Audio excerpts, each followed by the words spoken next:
पुण्याच्या वाघोली परिसरात जन्मदात्या आईनेच आपल्या 11 वर्षांच्या चिमुकलाचा गळा चिरून निर्घृण खून केलाय, तर 13 वर्षाच्या मुलीलाही जीवे मारण्याचा प्रयत्न केला। सुदैवाने मुलगी या हल्ल्यातून बचावली असली तरी तिची प्रकृती चिंताजनक आहे। पंढरपूर सोलापूर महामार्गावर मंगळवेढ्याजवळ देवदर्शनासाठी निघालेल्या मुंबईच्या भाविकांच्या गाडीला मालवाहतूक ट्रकने धडक दिली असून या अपघातात 4 भाविकांचा मृत्यू झालाय आणि 5 ते 6 जण गंभीर जखमी झाले आहेत। पाटण तालुक्यातील ढेबेवाडी येथून बेपत्ता झालेल्या 18 वर्षाच्या तरुणाने महाबळेश्वरच्या केट्स पॉइंट वरून 400 फूट खोल दरीत उडी मारून आत्महत्या केल्याची घटना सोमवारी उघडकीस आली आहे।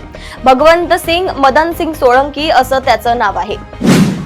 प्रजासत्ताक दिनाच्या दिवशी भक्तांनी साई चरणी 10 इलेक्ट्रिक वाहन अर्पण केली आहे।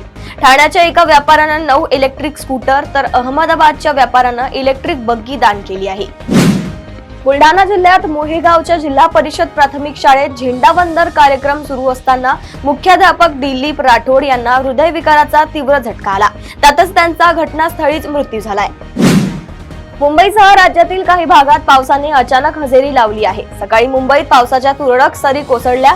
हवामान खात्याने मराठवाडा, उत्तर महाराष्ट्रात पावसाचा अंदाज वर्तवला आहे। मुंबईतील विक्रोळी भागात टागोर नगर मधील आंबेडकर नगर परिसरात प्रजासत्ताक दिनानिमित्त लावण्यात आलेल्या स्पीकर कोसळून 3 वर्षांच्या मुलीचा मृत्यू झालाय।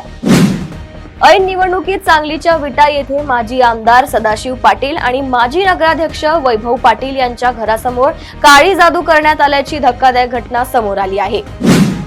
छत्तीसगडच्या बस्तर प्रदेशात आदिवासी समुदायाची सेवा करण्यासाठी आयुष्य समर्पित करणारे साताऱ्यातील डॉक्टर राम गोडबोले व त्यांच्या पत्नी सुनीता यांना शासनाने प्रजासत्ताक दिनाच्या पूर्वसंध्येला पद्मश्री जाहीर केलाय। उरळी कांचन पोलीस स्टेशनच्या हद्दीत हुंड्यासाठी छळ केल्याने विवाहतेने आत्महत्या केल्याची गंभीर घटना उघडकीस आली असून या प्रकरणी पती, सासू सासरे व दिराविरुद्ध गुन्हा दाखल करण्यात आलाय। आत्महत्या केलेल्या विवाहतेची सासू ही भाजप पक्षातून सरपंच आहे तर सासरे शिक्षक असल्याची माहिती आहे।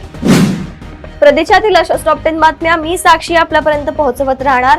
तोपर्यंत बघत रहा देशोन्नती। नमस्कार।